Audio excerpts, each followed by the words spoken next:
ମୁଁ BJD office ଭୁବନେଶ୍ୱରରୁ କହୁଥିଲି। ଆପଣଙ୍କର ରାସନ କାର୍ଡ଼ ଅଛି? ହଁ ରାସନ କାର୍ଡ଼ ଅଛି।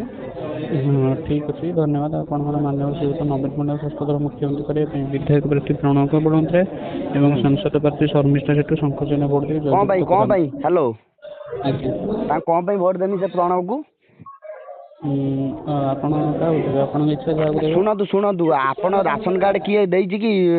ମୋଦି ନବୀନ ନାୟକ ଦେଇଛି କି? ରାସନ କାର୍ଡ଼ ତ ସେଣ୍ଟର ଦେଉଛି। ଶୁଣନ୍ତୁ ଆପଣ ଜାଣିନଥିବେ, ଆପଣଙ୍କୁ ମୁଁ କହିଦେଉଛି। ଆଗରୁ ନବୀନ ପଟ୍ଟନାୟକ ଦେଉଥିଲା 2 ଟଙ୍କା, ଆମେ ଦେଉଥିଲୁ ଟଙ୍କାଟିଏ, 29 ଟଙ୍କା ଦେଉଥିଲା କେନ୍ଦ୍ର। ଏବେ ଟୋଟାଲି କେନ୍ଦ୍ର 5 ବର୍ଷ ପାଇଁ ମାଗଣା କରିଛି। ତ ଆପଣ କ'ଣ ସେଠି ରାଜନୀତି କରୁଛନ୍ତି ବସିକି ବିଜେଡି ଅଫିସରେ? ଆପଣ କ'ଣ ଭୋଟ ମାଗୁଛନ୍ତି ଏମିତି? ହ୍ୟାଲୋ, ଆମେ ଆପଣଙ୍କୁ କହୁଛୁ ଦେବା ପାଇଁ। ଆପଣଙ୍କ ଇଚ୍ଛା ଦେବେ କି ନ ଦେବେ? କ'ଣ ପାଇଁ ଆମେ ଦମୁ? ସଂଖ୍ୟାରେ କହିଲ କ'ଣ ପାଇଁ ଆମେ ଦମୁ? ଆମେ ଜବରଦସ୍ତି ବି କହୁନା ଆପଣଙ୍କୁ ଦେବାକୁ। ଜବରଦସ୍ତି ତମେ ରାସନ କାର୍ଡ଼ କଥା କ'ଣ ପାଇଁ କହିଲ?